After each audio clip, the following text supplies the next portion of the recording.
Since assuming office, the Director of Public Prosecutions Noordin Haji and Director of the Directorate of Criminal Investigations George Kinoti presented a united front to Kenyans as they relentlessly took President Uhuru Kenyatta's war on graft head-on.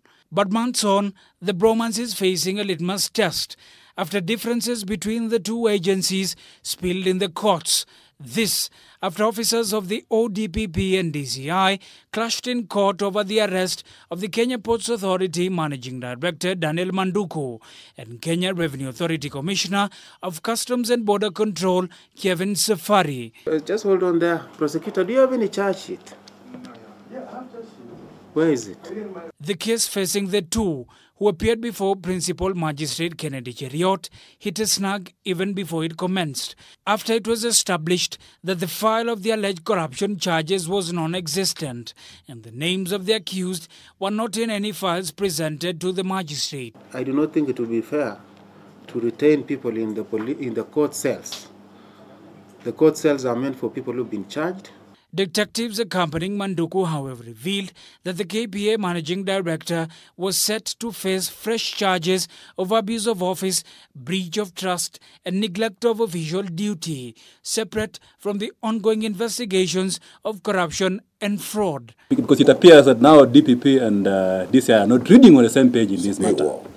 They are fighting each other openly in court.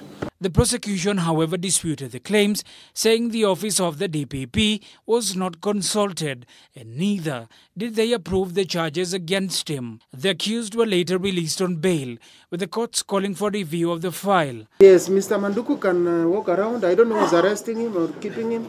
Don't run. For the first time, I find myself in a position where I defend the DPP. The DCI was trying to arm twist the Director of Public Prosecutions to admit a criminal case that clearly the DPP is not ready to admit, or perhaps even thinks should not be admitted. If you look at the charge sheet that we've been presented, it's very laughable. This is happening to the Managing Director of a state corporation. It will leave you wondering what is the state of the administration of justice and the rule of law in Kenya. This is chaotic. Questions also abound on what really happened between the two men, once referred to as the dynamic duo in the fight against graft. Recently, the two offices clashed over the ongoing investigations into the murder of Dutch tycoon Tob Cohen. Manduku's graft probe has only served to expose the faultiness between the two offices. Shukri Wachu, K24 TV.